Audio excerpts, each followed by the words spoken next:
After his father, Maharaj Priyavrat, departed to follow the path of spiritual life by undergoing austerities, King Agnidhra completely obeyed his order, strictly observing the principles of religion. He gave full protection to the inhabitants of Jambudvip, as if they were his own begotten sons.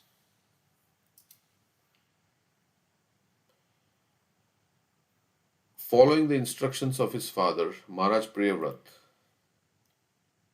Maharaj Agnidhra ruled the inhabitants of Jambudvip according to religious principles. These principles are exactly contrary to the modern principles of faithlessness. As clearly stated here, the king protected the citizens the way a father protects his begotten children. How he ruled the citizens is also described here. Dharma vikshama shamanaha. Strictly according to religious principles. It is the duty of the executive head of a state to see that citizens strictly follow religious principles. The Vedic religious principles begin with Varnashram Dharma, the duties of four Varnas and four Ashramas. Dharma refers to principles given by the Supreme Personality of Godhead. The first principle of Dharma religion is to observe the duties of the four orders as enjoined by the Supreme Personality of Godhead. According to people's qualities and activities, society should be divided into Brahmanas, Kshatriyas, Vaishyas, and Shudras, and then again into Brahmacharis, Grihasthas, Vanaprasthas, and Sannyasis. These are religious principles, and it is the duty of the head of the state to see that his citizens strictly follow them. He should not merely act officially, he should be like a father who is always a well-wisher of his sons. Such a father strictly observes whether his sons are performing their duties, and sometimes he also punishes them. So that is how Prabhupada says the king should be. Then he's saying what is happening in Kali Yuga. Just contrary to the principles mentioned here, the presidents and chief executives in the age of Kali are simply tax collectors who do not care whether religious principles are observed. Indeed, the chief executives of the present day introduce all kinds of sinful activity, especially illicit sex, intoxication, animal killing, and gambling.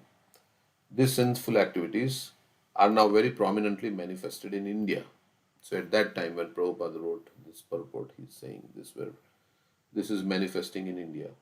Although 100 years ago, these four principles of sinful life were strictly prohibited in the families of India, they have now been introduced into every Indian family. Therefore, they cannot follow religious principles.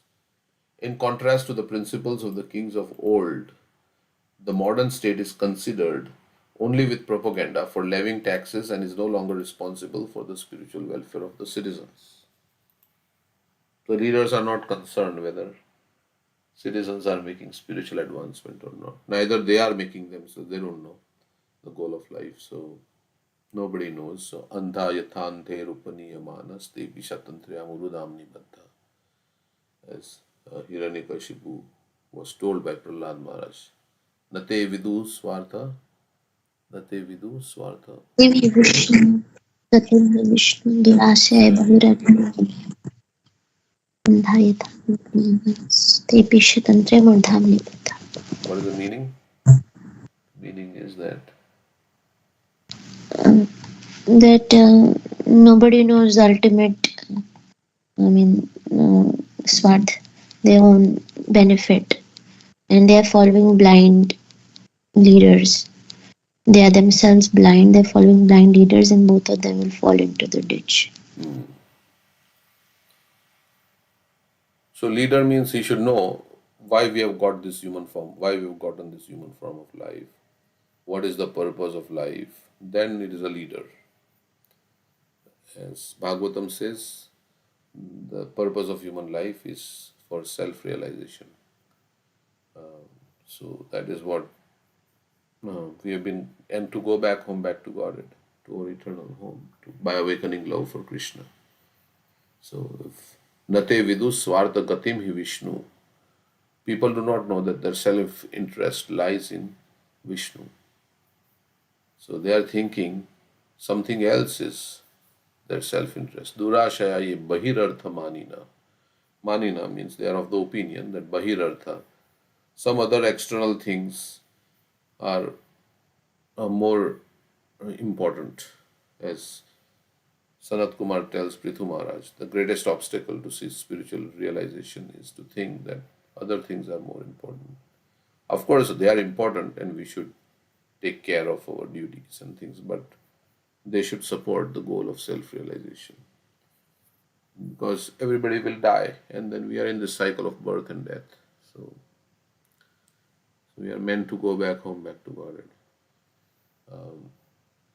So somehow or other, we have to bring our mind to Krishna.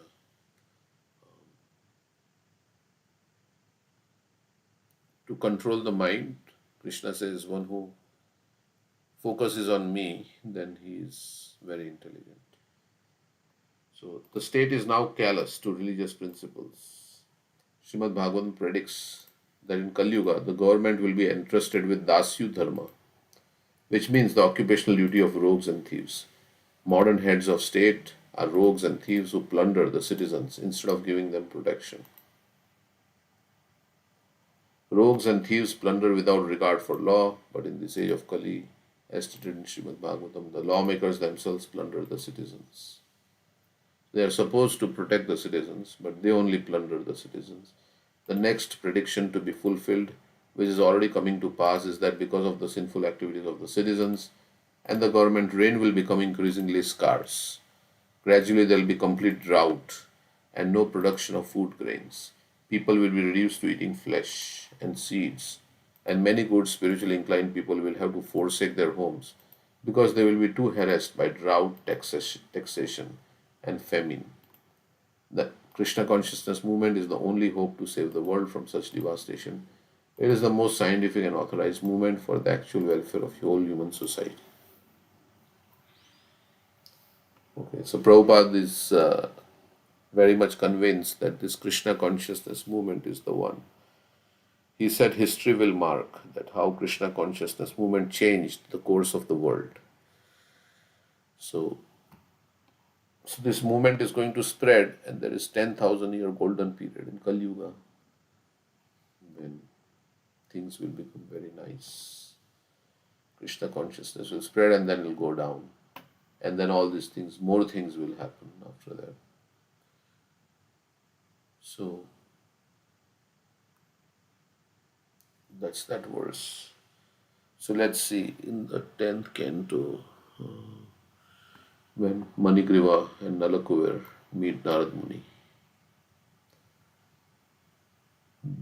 There is some. We read the prayers of Manigriva and Nalakuver. We can revise those prayers from 10, 10, 29 to 38. So after Manigriva and Nalakuver were delivered by Lord Krishna, then what they were saying, we can read the verses. O Lord Krishna, Lord Krishna, O Lord Krishna, Lord Krishna, your opulent mysticism is inconceivable. So Krishna is the expert mystic. As Prabhupada wrote on his Jaladuta prayers, but you are the expert mystic. You can make anything happen. You are the supreme original person, the cause of all causes, immediate and remote, and you are beyond this material creation.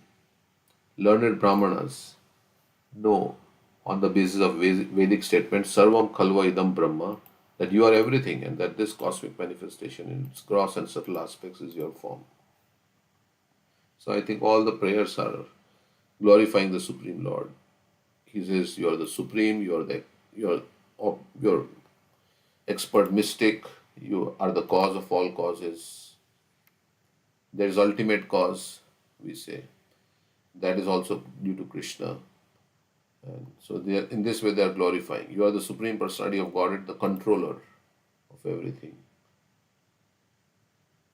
And everything is coming from you. So you are in that sense non-different from everything.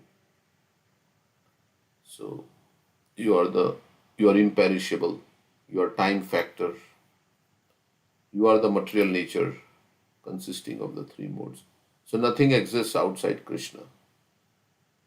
So that's why Yashoda could not bind Krishna, because how can you bind the boundless? You are original cause of this material manifestation.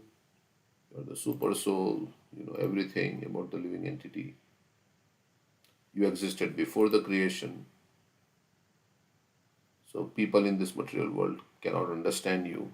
Like in the Bhagavad Gita, Krishna says, the whole world does not know me, who am above the modes of material nature, bewildered by the modes. Tribhir Gunamayir Bhavir, Tribhir Gunamayir Bhavir, Ebi Sarvamidam Jagat, Mohitam Nabi Janati. Naham tebhyo manangapi. Hmm? Is that Naham tebhyo manangapi? Activities in the social. Tribhir Gunamayir Bhavir.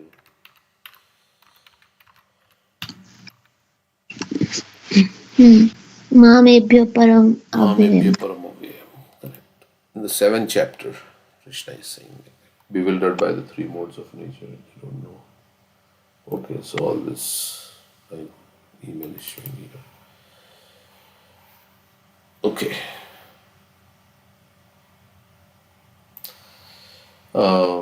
So where are we? Yeah, so they're saying how can all so Krishna is covered by his own energy. Naham prakasha sarvasya yoga maya samavrita. Mudoham nabi janati lokamam ajamam vyayam. So covered by his own energy, the foolish they do not know. Krishna is the Supreme Lord, he is the Sankarshan, origin of creation. Balram and Vasudev. So they said, you are so great, we can only offer our obeisances to you. We offer our obeisances to you. Your glories are unlimited. And then you appear in different incarnations like Matsya, Kurma, Varaha. And in these incarnations you appear, but you are not an ordinary person. You are still transcendental. And now you are the same person who appeared in the past in so many incarnations have now appeared as the little tiny boy, Krishna, who has delivered them. Then he says that we offer our respects to you. You are the descendant of Yadu dynasty. Again, you are most peaceful. So they say we are servants of your servants, Narad Muni. And so please give us permission to leave for our home. It is by the grace and mercy of Narad Muni we have been able to see you face to face. Because of Narad Muni's blessings. And going forward, let all our senses be engaged in glorifying you. Our words may describe your pastimes, our ears may be engaged in hearing about you, our hands and legs in pleasing you, our mind in thinking of you, our head in offering obeisances to you, and our eyes in seeing the Vaishnavas who are your representatives, not different from you. So in this way, he appeared and they prayed. So we may read Damodar Janni actually. Let's see. Damodar Janni, after Krishna is bound, we can read something about what happens. Let's see where it is. I had it in online. Yeah, I'm going to open that. Pasting the link.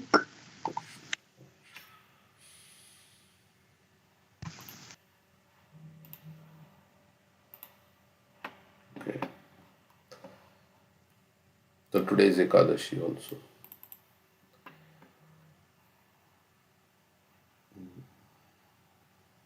I think chapter 10.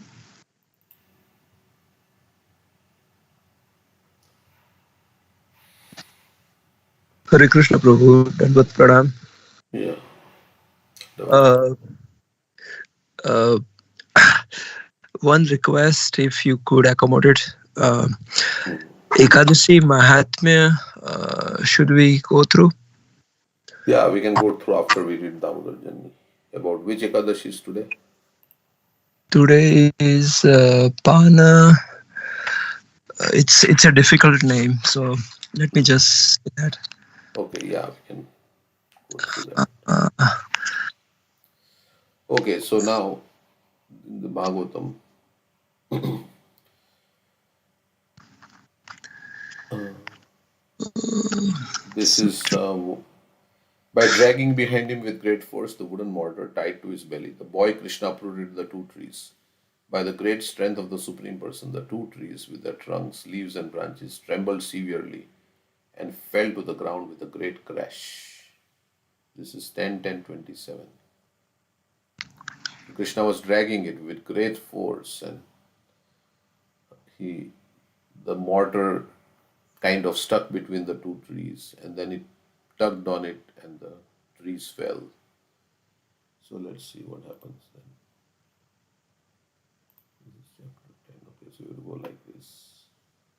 Krishna fells the Arjuna trees. Krishna was lost in thought. His friends whispered.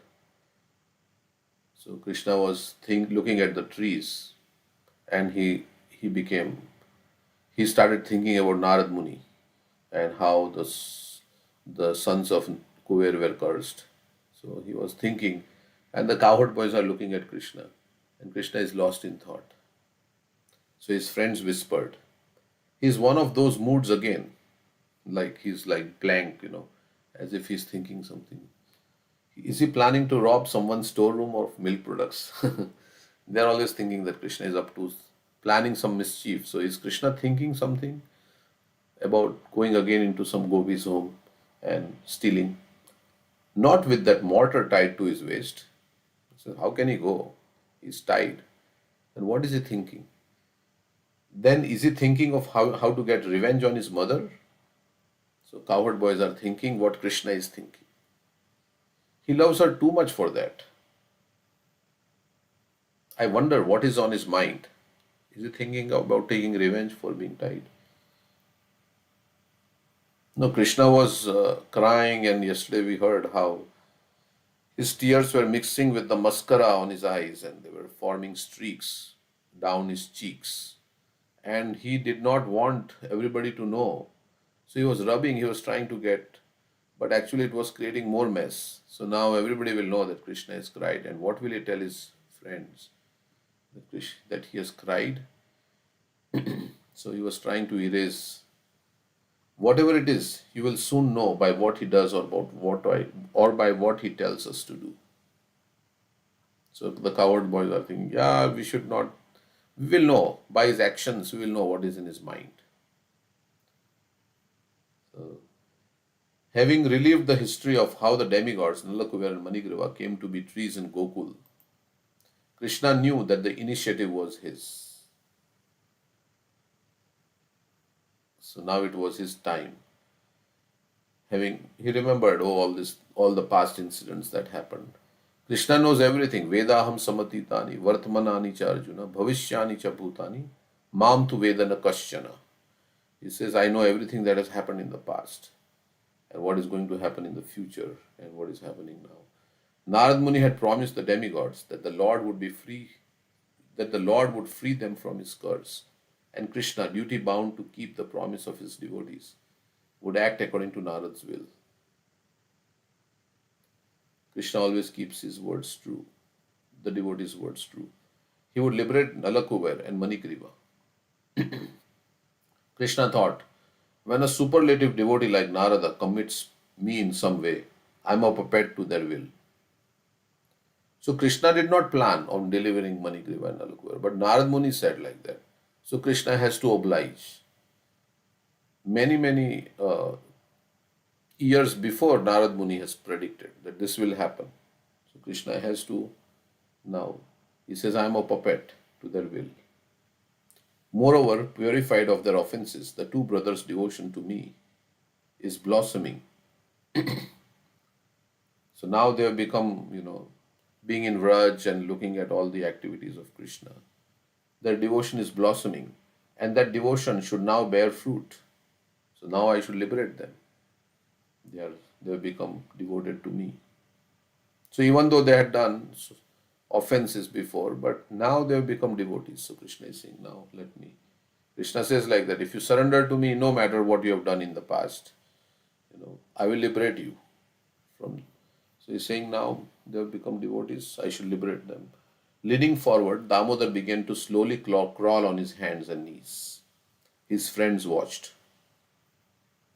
So he was crawling. They were like spellbound audience of a drama, too enthralled to move or speak. So they are looking at what is Krishna up to. Krishna turned their way and smiled. He said nothing, yet his message was clear. Sit still and see what I do now. So just don't see what I'm going to do. Krishna didn't say anything. Krishna's motions flowed in the way that the waves move along a lazy river, or in the way that a small cloud floats in a gentle breeze. So, very smoothly he was moving, slowly, like a cloud floating in a gentle breeze, or waves moving along a lazy river. His progress was calm and measured. Were to move too fast, the sound of the dragging motor could bring his mother running. So, very stealthily, he was doing his operation. If the mortar comes loose, then the mother will be all the more upset, and I don't need any more scolding. So if he drags it too fast and the mortar becomes separated, then mother will become more angry. So he has to do it very slowly so that there is no sound and also the mortar doesn't disconnect. Krishna recalled her chasing after him with a stick in her hand. He wanted no more of that. He was already terrified. He didn't want more of what he had gone through. Once bitten, twice shy. So Krishna did not want to again enrage his mother. Besides, he was just a little boy. If he pulled too energetically, he could run out of strength before he reached the two trees. So he would become tired if he so slowly and gradually. Yet, despite his languid movements, Krishna was determined to fulfill the conditions of Narada's curse. So slowly and gradually, but he was determined. Because he disseminates devotion all over the three worlds, Narad is very dear to me. For his sake, I will free Kuvera's sons from their three bodies, bless them with supreme devotion. Because Narad Muni is engaged in preaching, he is very dear to me. As Krishna says, there is nobody more dear to me than one who shares this knowledge. Because he disseminates devotion all over the three worlds, Narad is very dear to me. For his sake, I will free Kuvera's sons from their three bodies, bless them with supreme devotion, and send them back to their abode. So Krishna has already decided what is he going to do, what he is going to do. To meet Krishna personally is a very rare perfection for which neither aristocratic birth nor untold wealth qualifies one. So you cannot meet Krishna because you have beauty or you have lot of money or a very nice birth. These are not the qualifications. But it becomes possible by the will of a pure devotee. Because Narad Muni had willed, oh Krishna will deliver them. So that is the how Krishna can meet. And so by Narad's intervention, of course Prabhupada has also told us that, he made general statement to everybody that if you follow this path of devotion, you will see Krishna face to face. And so, by Narad's intervention, Nalakuver and Manigriva became eligible to participate in Krishna's pastime and to receive his causeless mercy. So, by the desire of the pure devotee, then the living entities are delivered. Krishna moved forward. Sometimes he pulled the mortar, sometimes the mortar moved on its own. So, mortar is also conscious. So, it is described when there was a sloping ground, when it was going down, then the mortar would apply brakes. And when Krishna had to go up, then the mortar would become light so that Krishna would not have to struggle. And when it was going down, then so that it doesn't roll down fast, it was applying some brakes. So, in this way, the mortar was helping Krishna, and sometimes it was moving on its own. By coming in contact with Krishna, and Yashoda had tied Krishna to the mortar because the mortar is the one on which Krishna was sitting and feeding the monkeys. So, or maybe he used the mortar to get to the butter which was hanging high. So whatever it was, he was sitting also on the mortar and feeding the monkeys. So Yashoda thought, he's also helping Krishna in his crime, of stealing butter. So they both need punishment. So I should tie them together. So mortar was also tied. So we may think how mortar is conscious, but in spiritual world everything is conscious. The milk was also thinking, we say. The mortar is also moving on its own because they are conscious, chinmay, in the spiritual world. By coming in contact with Krishna, there is no matter in the spiritual world. So everything is conscious. Here the table is not conscious, this keyboard is not conscious, this mouse is not conscious. But in spiritual world everything is conscious. By coming in contact with Krishna, both the rope and the mortar assumed spiritual forms and so could act according to their own will. And both wanted to serve Krishna in their own way. So rope wanted to serve Krishna, mortar also wanted to serve Krishna. The cowherd boys watched in amazement as Krishna's effulgence spread to both the rope and the mortar.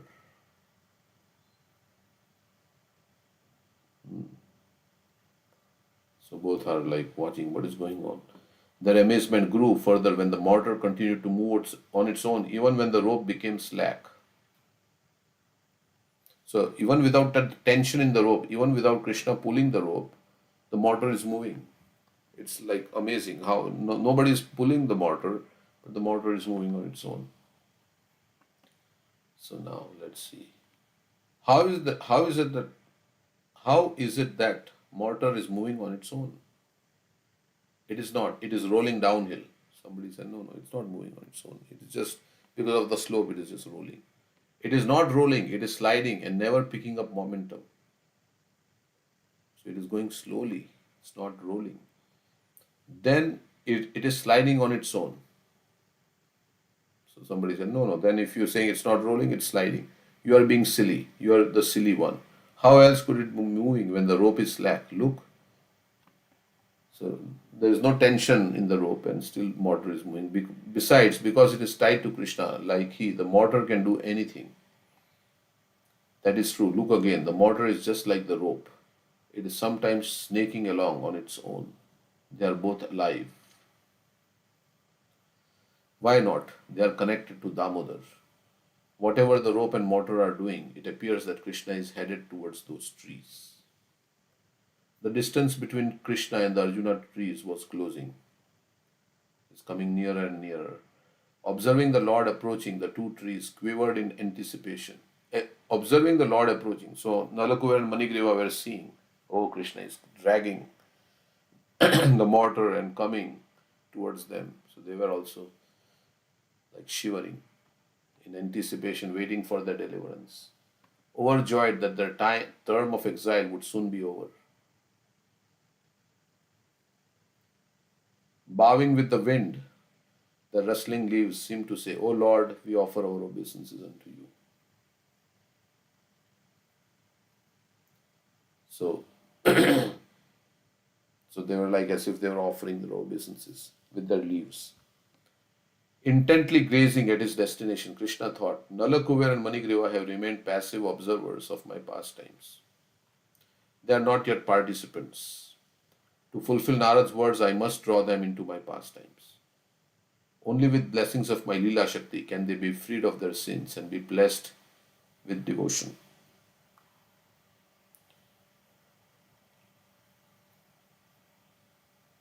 Thinking in this way, Krishna contemplated a new game in which the mortar and trees were players. With redoubled determination, he crawled between the two trees, dragging the mortar 4 cubits behind.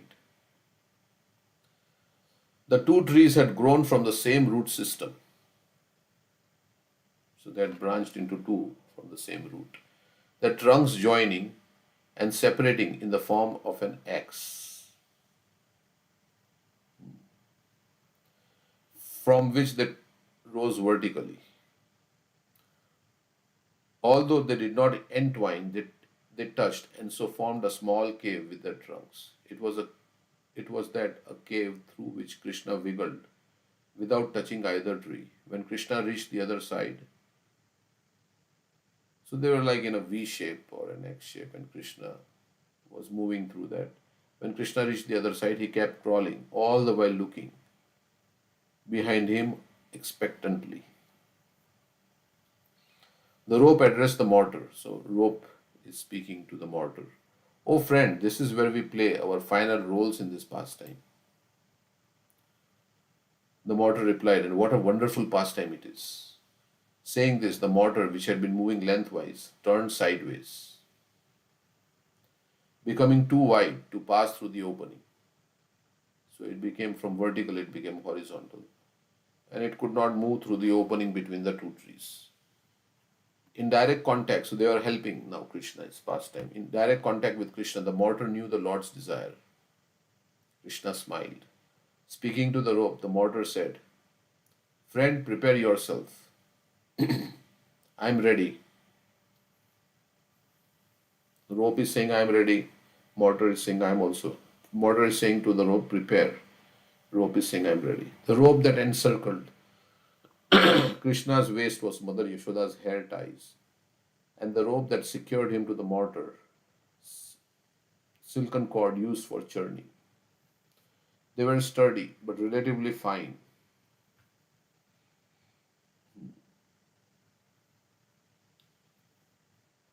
and certainly not up to the task Krishna had in mind.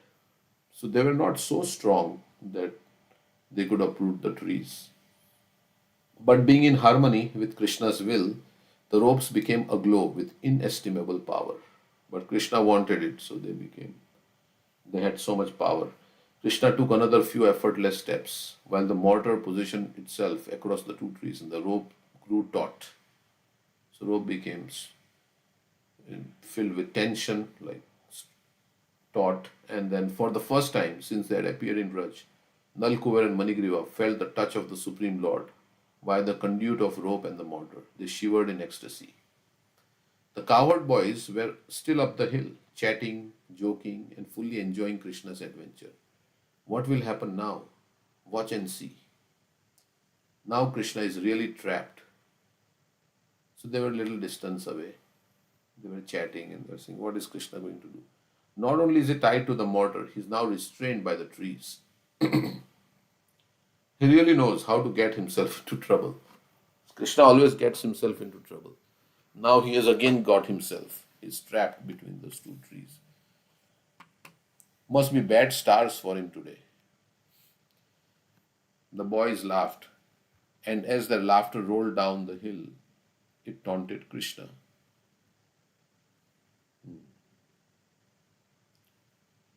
Let us see you get out of this mess. So the boys were laughing. See, again you are in a mess. But Krishna merely smiled in their direction, his curly hair hanging over his shoulders, his eyes sparkling with mischief. Then, without a word, he placed his left hand on the rope. Was it taut? He's checking if the rope is taut. Was it taut? It was. Did it feel substantial? It did.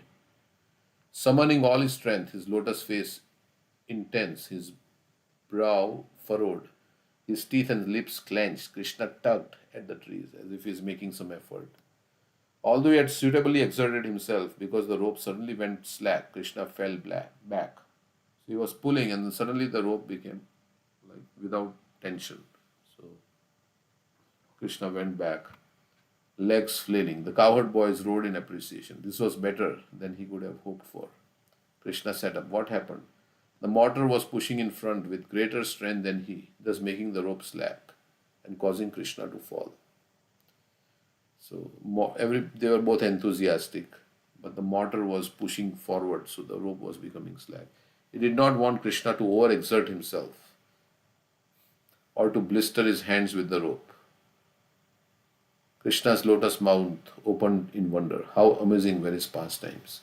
The two trees felt an intolerable pressure leaning against them, pressure comparable only to the weight of the whole universe. So it was so much pressure on the trees that they were going to break. Their leaves and branches trembled as in an earthquake, and the trunks groaned in pain. O Lord, O Lord. So they were being uprooted. So then gradually, gracefully, the stately Arjunas fell away from the mortar, leaning somewhat to the side so that their branches did not touch Krishna.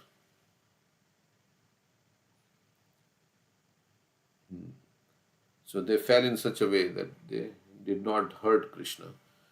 As they fell, the mortar rolled in between their trunks. So and came to rest by Krishna's lotus feet. Krishna patted it as he would a favorite calf. So mortar, good, well done, good job, good job. He's petting the mortar. By felling the trees, Krishna again miraculously displayed two contrary characteristics: his inestimable power as the Supreme Lord, and his unbounded sweetness as a little child. This phenomena was also seen earlier when the no length of rope was able to encompass his chubby girth, like his waist. This time Krishna had effortlessly toppled the trees. It was a feat displayed by his Aishwarya Shakti. Yet his Madhurya Shakti ensured that his world enchanting role as Yashoda's son was never compromised. So Madhurya Shakti has to make sure that the pastimes go on. So the sound created by the falling trees was as difficult to describe as it was to comprehend. The Vrajvasis would later try to exchange their experience of it, but were unable to do so. So the Vrajvasis heard a sound as the trees fell. They cannot describe. And they were going to say later on, what happened? How did the trees fall? There were two sounds that merged into one. The first was the crack of the trees being uprooted, and the second, the crash of their hitting the ground. So they were being uprooted, so that was one sound, and then second was hitting the ground. The combined vibration could be compared to the terrible cracking of thunderbolts from Sanvartaka clouds to the unique sound of large clay pot being punctured, or to the explosion caused by Ashwathama's Brahmastra weapon. So it was as loud as thunderbolts coming from Sanvartaka clouds. Whatever the tumult was like, it reverberated throughout the upper planets, frightened the demigods. That was such a loud sound, and punctured the universal shell, creating a second hole in it. So there's some references. As that sound approached the residents of Gokul, they wondered as to its cause. When it actually reached them, the vibration was so intense as to steal their composure and deprive them of their hearing. They were deaf, they became deaf, such loud sound. The Vrajvasis were frantic, in such a state of heightened anxiety by Krishna's will, they fainted into the arms of the earth, which suddenly turned feathers soft. So they fell on the ground with such loud sound, and the earth became soft. Only Krishna's friends, their hands covering their ears, remained unaffected. So the Gopas were also experiencing the large noise, so they covered their ears. They continued to sit where they were, calm and fearless. But when they tried to stand to help Krishna, they found that they were unable to. So they became frozen. They could not go and help Krishna.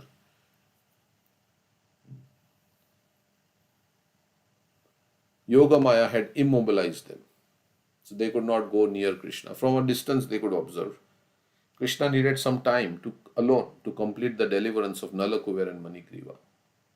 Thus the boy remained curiously immobile, like figures in a painting, able only to cast wondering glances at each other. So they were looking at each other but unable to move, like in a painting. They were glued. Seated on the ground with his legs spread before him, Krishna entertained himself. So Krishna's legs were in front of him. Krishna entertained himself by flicking the rope and watching it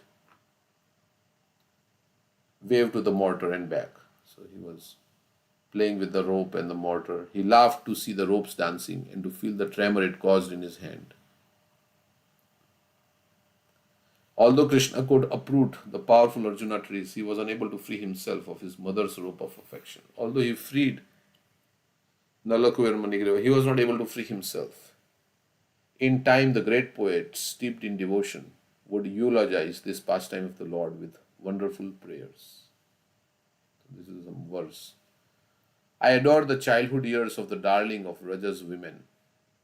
During this time, Krishna's dark blue body was very effulgent, and the bells around his ankles and waist made a jingling sound.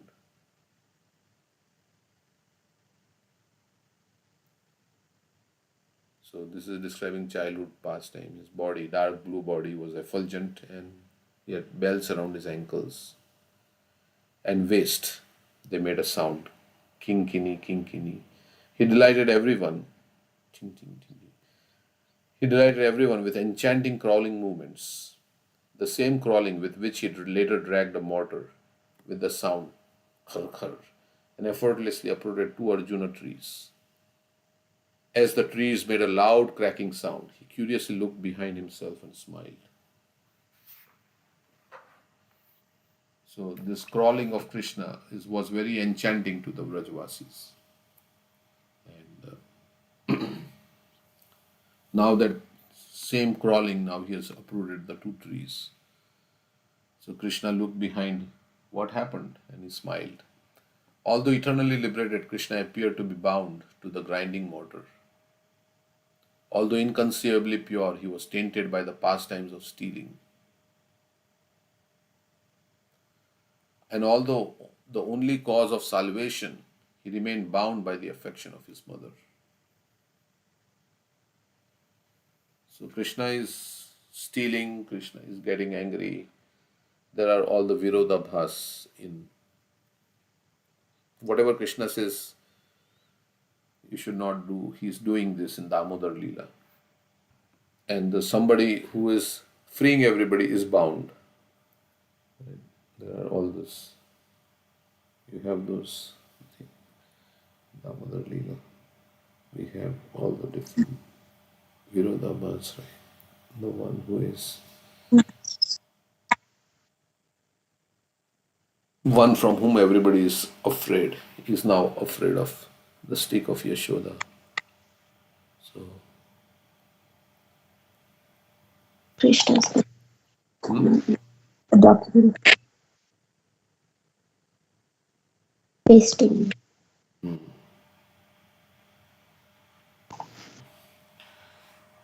Yeah, the contradictions.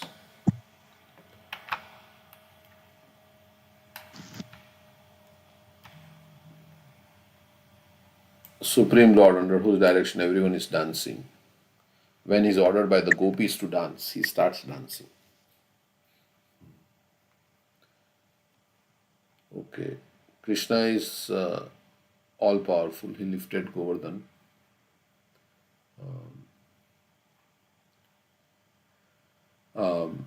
On 7 days. Now Yashoda is telling him to bring something, and he is struggling to lift Nanda Maharaj's shoes, and with great difficulty he is coming. And also in the fruit vendor pastime, also he is running, carrying all the grains in his little hands, and they are falling. So Krishna, who is learning, who is the source of Vedas, he went to Sandipani Muni's ashram to learn. So these are all the Virodhabhas, Krishna's. Krishna knows everything, but he does not know the love and happiness Radharani feels in her heart. That's why he comes as Lord Chaitanya.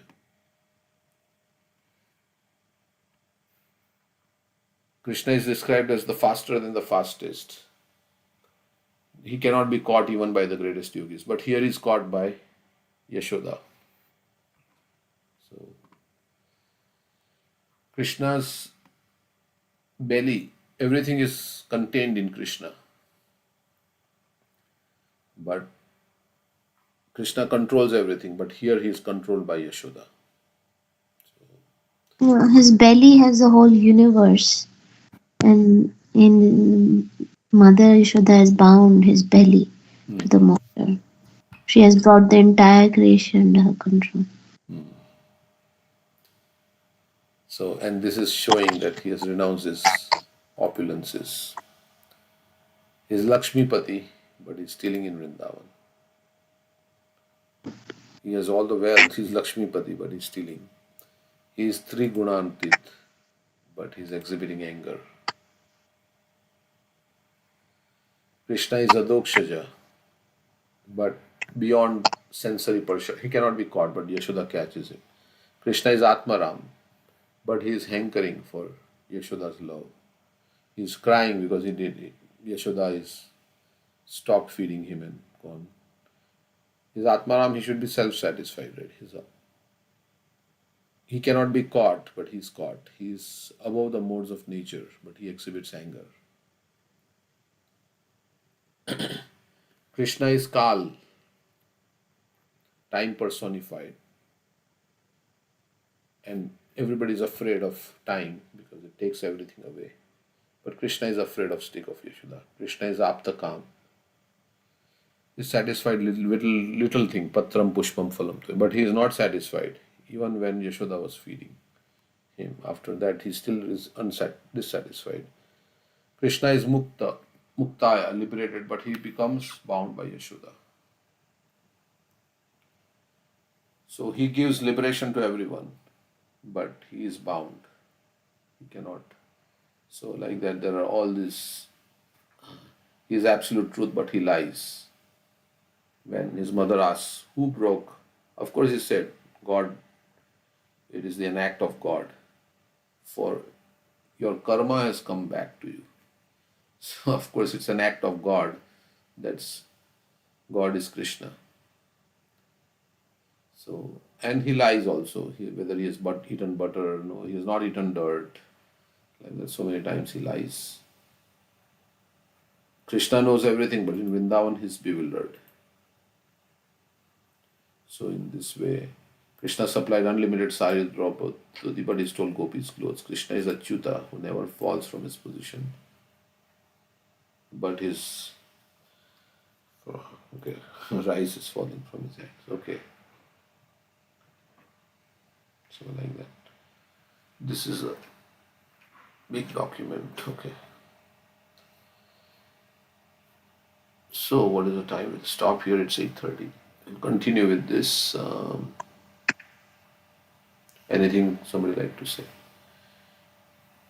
They say that the Lord who sleeps on the ocean of milk comes to drink the mother Yashoda's milk. Lord who is the source and maintainer for everyone, is begging for food and clothing from Mother Yashoda.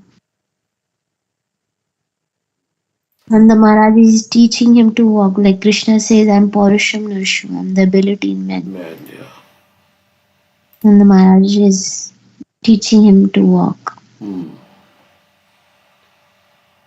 Yeah.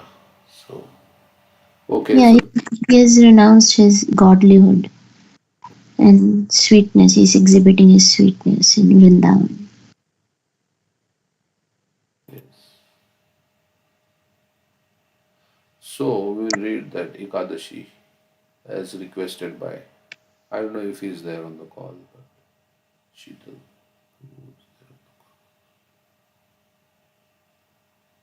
He had asked us to read about the Ekadashi. Pashan Kusha Ekadashi. Pasan Kusha. So where is Ekadashi Mahatmya? Somewhere is there Ekadashi Mahatmya. We can read about the benefits of observing this Ekadashi. Let's see. Of course, all Ekadashis ultimately the devotee does not for anything else but to attain devotion to the Lord. But in Ekadashi Mahatmya, it is said this will happen, that will happen if you do this Ekadashi. But all Ekadashis, the devotees do the same thing. They chant Hare Krishna, engage in devotional service, and remember Krishna. And for devotee, it doesn't matter whether it's Ekadashi or not Ekadashi. All days are like same. He does the same thing every day. Like Prabhupada says, whether it's Kartik month or not Kartik month. For devotees, it is all every day is like.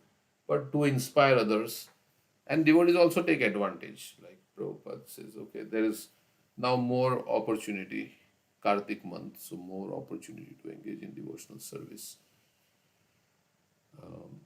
more ultimately uh, everything should result in increasing love for God and remembrance of Him.